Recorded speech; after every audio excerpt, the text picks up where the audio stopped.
Welcome to today's webinar on enhancing battery life for lithium-ion applications. I'm Joey Gross, Applications Engineer at Maxim Integrated in San Jose. Joining us today, we have Asta Angarov from our Mobile Power Business Unit. Asta is currently an Applications Engineering intern here at Maxim Integrated and is currently finishing up her master's degree in electrical engineering at my alma mater of Cal Poly San Luis Obispo. Gaurav is one of our product definers on our Mobile Power Business Unit. He's the brains behind this PMIC that we will be discussing today, MAX 77654. With all of that out of the way, let's kick it off. Take it away, Asta. Thank you, Joey. As mentioned in the title, today we'll be talking about how to enhance battery life for lithium-ion applications using our low-power SIMO PMIC. The first half of this webinar discusses the prototype we built to showcase our low-power PMIC, and the second half focuses on the low-power PMIC itself. We made this prototype to make it easy for customers to see how our product works instead of reading the product descriptions or data sheets, which are around 100 to 200 pages for a PMIC. It is targeted towards smart wearables in gaming, fitness, and healthcare industries. In addition to powering the next generation gadgets, these are the existing technology fueling the current lockdown lifestyle that we're all facing. Consumers expect wearables, hearables, and other electronic devices to deliver a full range of functions, a high level of performance, and long battery life. While these demands might seem at odds with the compact form factor of these products, designing them with the right power management ICs can help you hit these targets. Our low-power PMIC, MAX 77654, meets all these demands while delivering the smallest solution size. As mentioned before, in addition to covering the prototype, we will also go in depth about the low-power SIMO PMIC and its features in this webinar. We will examine how Maxim integrated single inductor multiple output, or SIMO architecture, delivers high system efficiency in the smallest form factor for space-constrained designs like wearables, hearables, and other low-power consumer IoT designs. So, getting into the design itself, we built this prototype to highlight the three key features of our SIMO PMIC: small solution size, high efficiency, and low ripple. These key features are critical for customers when making a design decision for their power circuitry. The reference design you see here provides an overview of the prototype. It is an on-the-go gaming and vital monitoring platform that features low-power SIMO PMIC and Maxim sensors.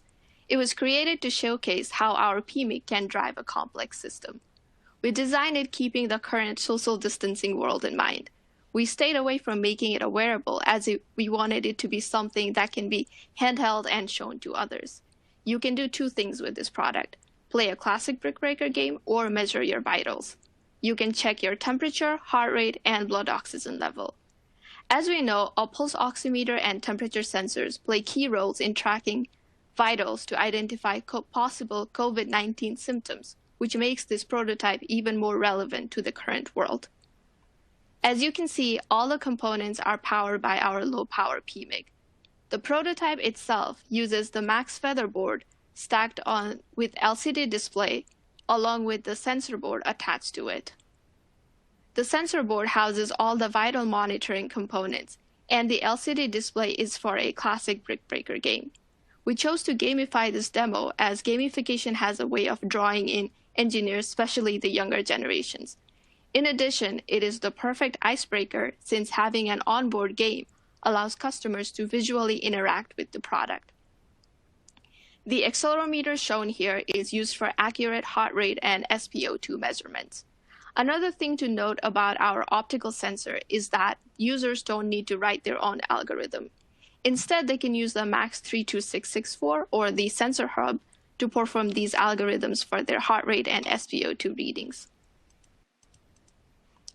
Now, getting into the demo itself, we decided to use the MAX 32630 Featherboard as it comes in the feather size and can be Bluetooth enabled.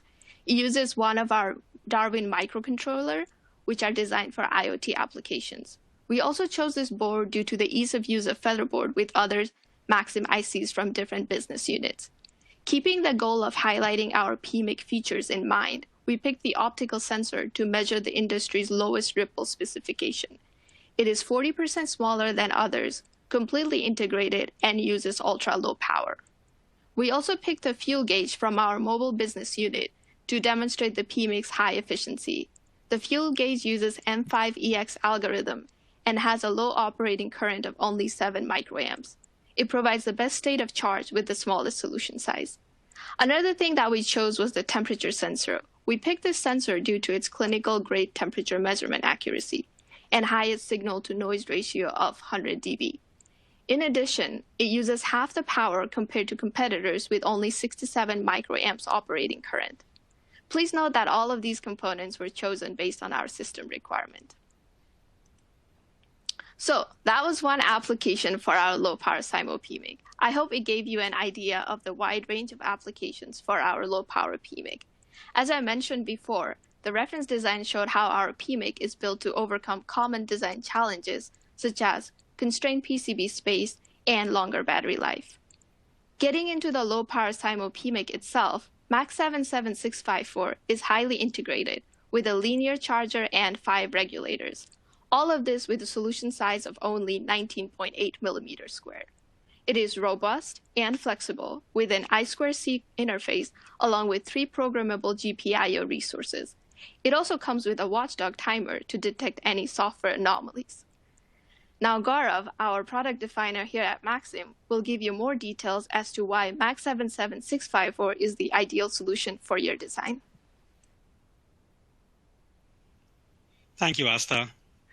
So what I'm going to cover here in the next few slides is to go over details about how the SIMO architecture works, and followed by going through the key parameters which are very critical for system design.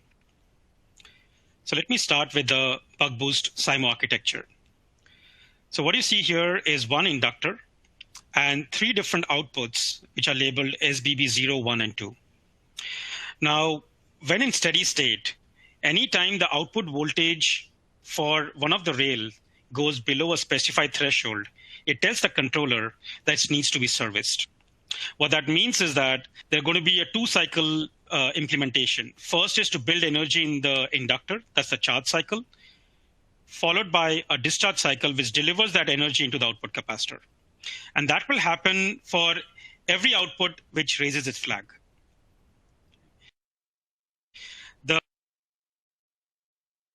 In this is not dedicated for one output. It's a sum of total output current which can be given for the system. So for example, in this particular case, this PMIC supports 500 milliamps, and that 500 milliamps can be distributed between these 3 outputs. So it can be a 5 milliamp for one, 10 milliamp for another, and up to 350 milliamps on the other one, and it will dynamically adapt to itself. The operating frequency of operation for the SIMO PMIC can be anywhere from hundreds of hertz all the way to 2 megahertz, because this is dependent on the load.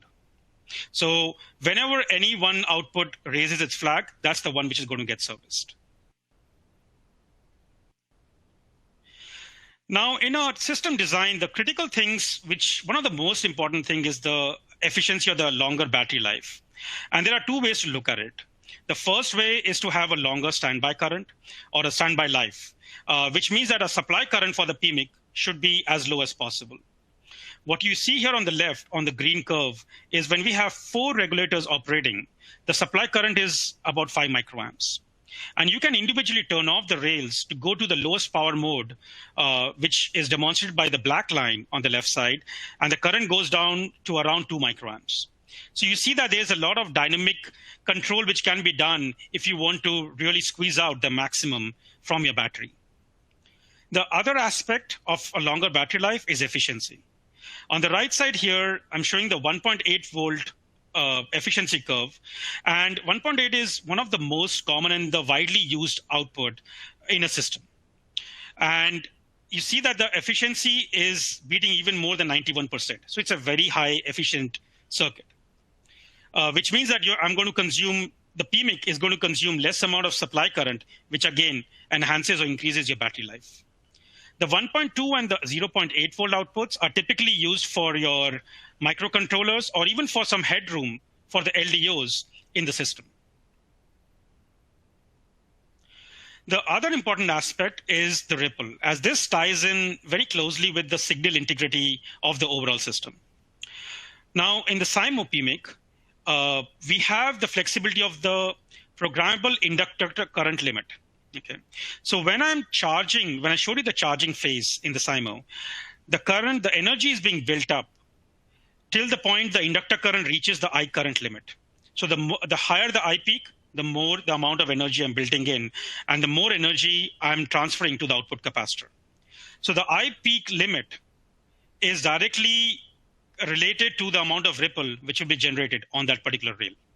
So here you can see the 4 curves, the top being the 1 amp I peak, and that can be programmed all the way down to a 0.33 amp I peak. And what that corresponds to is a 90 millivolts peak to peak with a 1 amp peak. But for the same rail, I can get as low as less than 20 millivolts with the 0.33 amp. So there is a lot of room to optimize the ripple based on the load currents requirement for that particular rail. Now, if you want to further reduce the ripple, there are more techniques. One is that we have integrated LDO inside the PMIC. So you can have one of the buck boost outputs as a headroom control for the LDO. And that way you can have a good overall system efficiency plus able to reduce the ripple. The second way of doing it is, as we talked about, the I limit, which can be programmable. But we also have an option of going to a lower inductor value. So in the previous slide, I was showing you a 1.5 microhenry inductor. But if I go with the lower inductor of 1 microhenry, that can also help you optimize or reduce a ripple for a noise-sensitive rail. Okay. And the third way of doing it is to increase the output capacitor on the output rail. So not all the rails are noise sensitive. You would have something maybe like an audio or maybe a sensor, which is more noise sensitive as compared to other rails. So you may want to increase the output capacitor for that one particular rail. Here, I'm going in a deeper dive in the power tree. So this shows you how the CYMO PMIC is powering this complex system, which is utilizing 3 sensors, 2 microprocessors, having the display all together, right? And what we had to really analyze in this is the sensor, the heart rate sensor, SpO2 sensor, is noise sensitive. So we want to make sure that the ripple which is generated on the input of the sensor is controlled or limited. And what you see on the top curve here is that the 5-volt ripple or the 5-volt output has a ripple of about 17 to 18 millivolts, which meets the requirement. The one on the bottom is the 1.8. And this is initially, when we started the design, the ripple was around 74, which was something which we want to optimize. And as I shared, we have multiple tools. So what we did is that we actually played with the peak current limit to see how much we can reduce it to come within what is desirable. Now, coming with all the system requirements, now we want to make sure that we have some margin and the PMIC can support it. And that is where the SIMO calculator becomes very handy. What this SIMO calculator does, and this particular tool is available on a resource tab on the website. So it's available for you to download and use it. So here you put in your requirements like your V out for the system.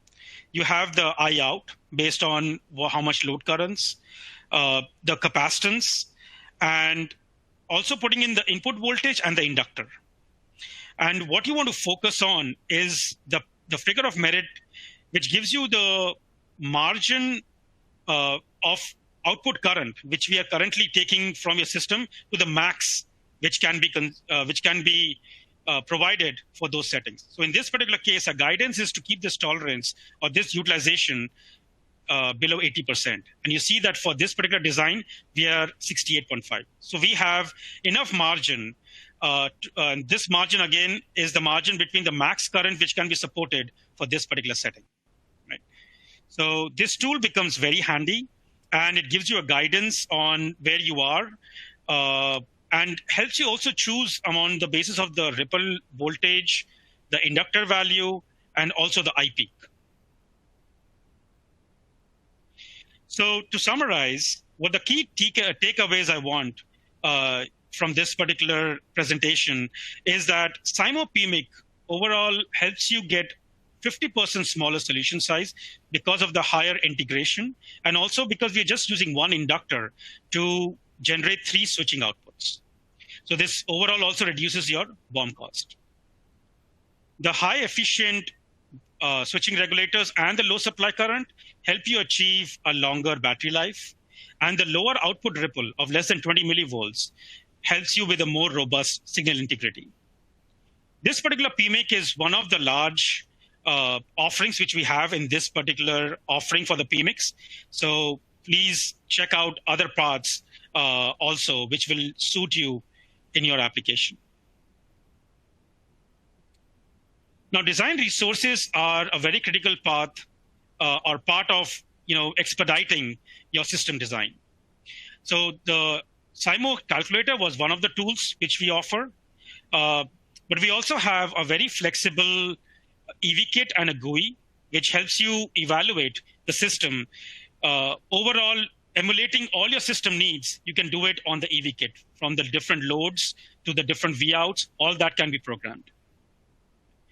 We have the data sheet, which has the in and outs of the product, but we also provide a firmware guide, which will, or a programmer's guide, which helps your firmware team to come up to speed for designing it on your end equipment. And also from the resources, our product page has a lot of white paper and blogs, which help you understand the other FAQs or the frequently asked questions, which would already be addressed in these particular resources. So overall, now we are ready for taking the questions. This is a good summary slide. I want to end this the material where I'm talking about the requirements you have, which leads to the blue boxes, which is how you would implement your solution, and the teal box, which shows you how the CYMO takes care of all of them. So now we are open for questions. And Asta will be covering all the system level questions, and I will take the power management questions. Thank you. Great. Thank you both for that awesome presentation. Before we get started on the questions, I would like to once again draw your attention to the Contact Us window. If you want to reach out for any reason, feel free to fill out that form and we will reach out to you once the webinar ends. That being said, let's jump right into questions. It looks like this one is for Asta. How did you decide on which IC to use for your sensors, your microcontroller, and your PMIC? Okay, so the questions, thank you, that's a good question. So these components were picked based on the system requirements. So what we did was we compared different parts and picked the solution that worked best for our design. So for instance, something like the Max 30208, we picked this as this temperature sensor offered human body temperature range, which is ideal for our system compared to a temperature sensor with a wider temperature range that has a bigger solution size. Thank you. Great, and I think this question actually leads into that pretty well. Asta, again for you, how did you make sure that all of these components work well together?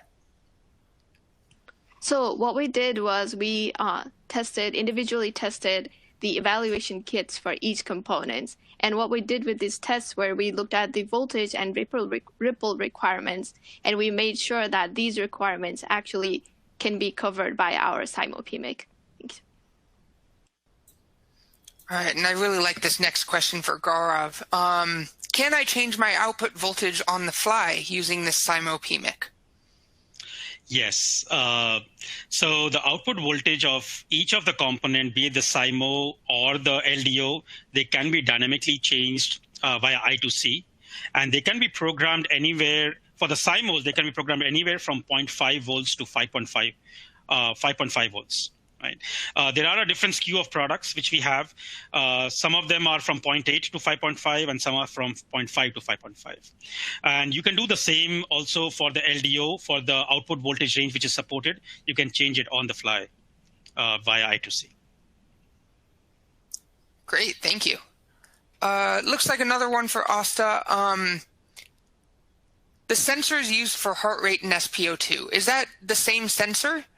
And do you have any recommendations on what LEDs to use? Yes, so this is what's great about the Maxim 86161, the optical sensor, is that you can measure both heart rate and your blood oxygen level with it. And in addition, it is also completely integrated, meaning that you do not need any external LEDs or photodiodes. Quick fun fact, the little letter M after the Max in Maxim indicates that the component is fully integrated. Thanks. Gaurav, this one, this might be able to go to both of you. What makes this fuel gauge stand out? I believe they're referring to the fuel gauge used in Asta's design. Sure. So the fuel gauge which you're using uses a proprietary M5 model gauge algorithm. And the cool thing about this algorithm is that it's self-learning and does not mandate characterizing the battery in the system. And so this helps in speeding up the overall system development. And this algorithm takes the best of the coulomb counting and the voltage monitoring to give the best of both and comes out with the most accurate state of charge. So keeping all of this, the benefits which you get, and because the battery sizes are very small, we want to use the longest battery life for this particular demo or the prototype. And that's why we chose it. Great. And I've actually had quite a bit of experience with this part, just supporting my customers, and they all love the ability that they don't need a formal battery characterization in order to get accurate state of charge results.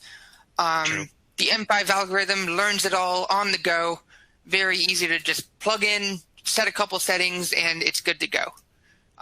Very, very much love that part. Moving back on with the questions, looks like another one for Asta. Can I use this board for other demos? Yes, you can use both boards for any demos you want. So the base board is still a feather board with a different PMIC.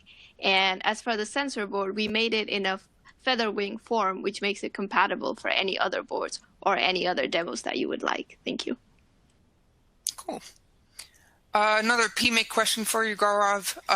Are there dedicated input pins for both LDOs? Yes. So yes, we do have dedicated input pins. There are two reasons for it. One reason is that it gives the full flexibility to the customer when they're doing the system design. And especially in the LDO mode, you want to have the maximum you want to have the minimum dropout voltage, or you want to be minimum headroom between your LDO output and what you can give from your CYMO output. And so that way, as we want to squeeze out every bit of efficiency from our battery, like the current out of it, we want to optimize the efficiency as much as we can.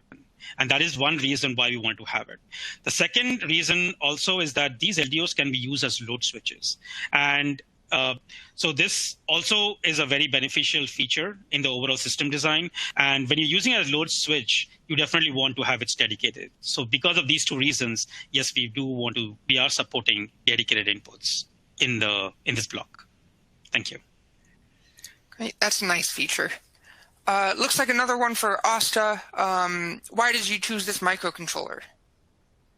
So this microcontroller is actually one of our Darwin microcontrollers. And what that means is that the micro delivers ultra low power, high efficiency signal processing functionality with significantly reduced power consumption. And there is the ease of use. So that is why we picked this one. Thank you. This one looks like it is also for Asta. Will the software/firmware be available? Will the software/firmware be available? Yes, so we're currently using the Mbed platform to write the firmware, and it will be available for public, yes. And this one is another PMIC question. What are the range of inductor values that you can use, and how do I choose the right inductor for my application? Sure. Yeah, that's a good question for the system level point of view. So from the inductor, the range is typically from 1 microhenry to 2.2 microhenry. And the best way to figure out what is the best for your system is to use the calculator. But the main trade-offs which happens is if you're on the higher inductor value, say 2.2, that means that you will require less amount of switching, but you'll be also building more amount of energy per cycle. So from efficiency point of view, 2.2 is desirable. From ripple point of view, you might observe a little bit higher. 1.5 is a good mix of both, right? A lower and a higher. And as I had shown also for reducing, one of the ways of reducing ripple, the 1 microhenry inductor does require more amount of switching cycles, but is built because it's building less amount of energy per cycle. So from the ripple point of view, it is more desirable to have a 1 microhenry. So keeping in mind these trade-offs, this will help you choose what is best for your application. And again, use a calculator to make sure that your assumptions and it fits the system design. So that's the range. Thank you. Great answer. Thank you. Let's see. What is the biggest challenge that you faced with the system implementation? I believe, Asta, this is directed for you.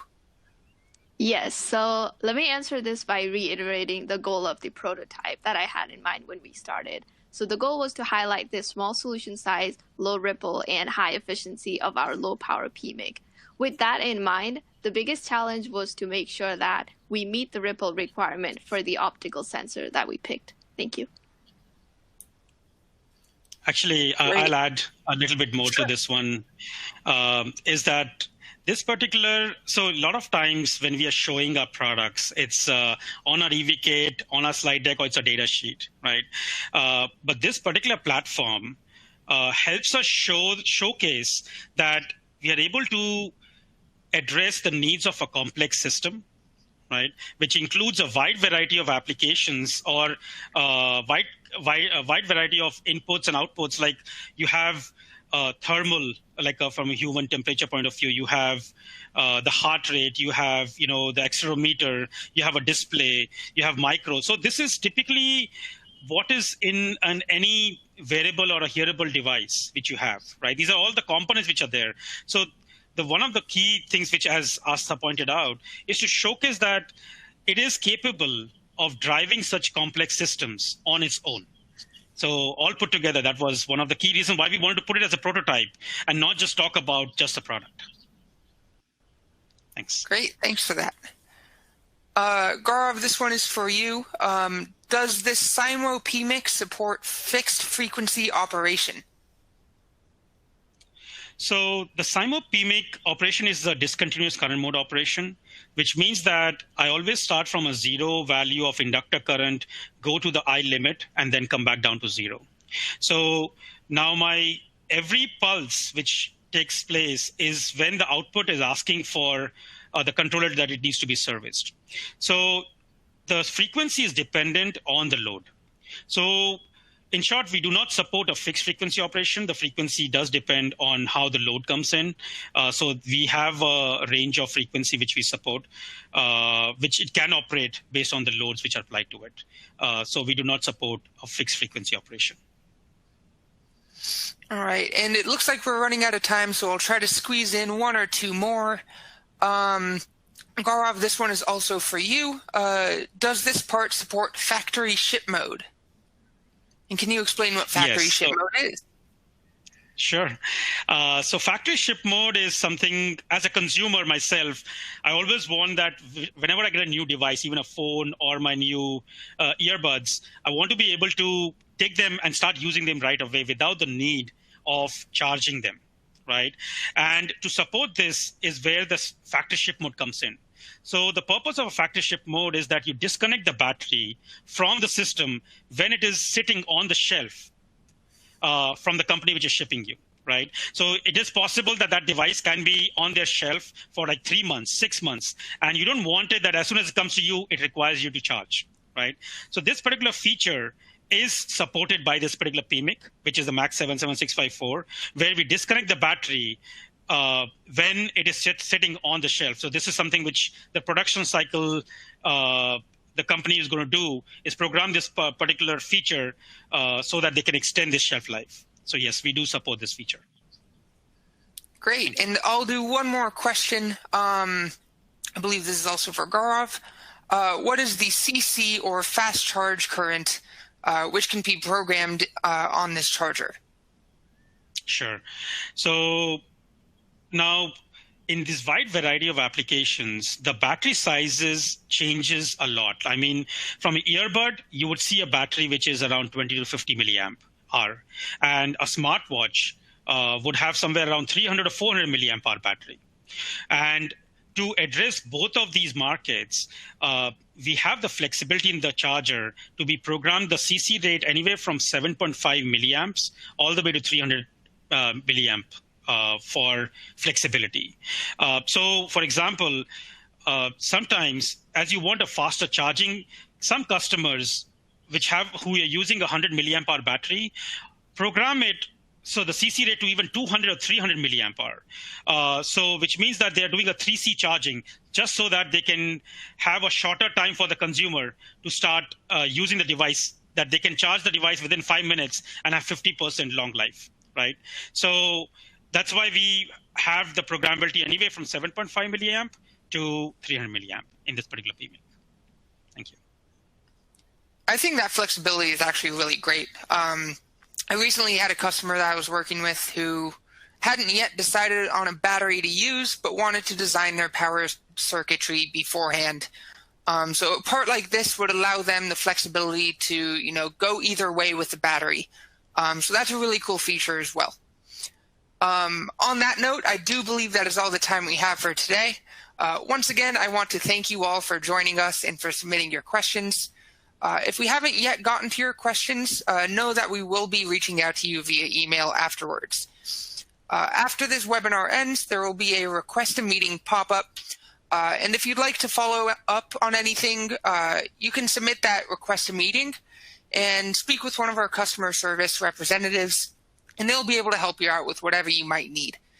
That's all I have. Once again, thank you all for joining us, and I wish you a great day. Bye-bye now. Thank you so much. Thank you.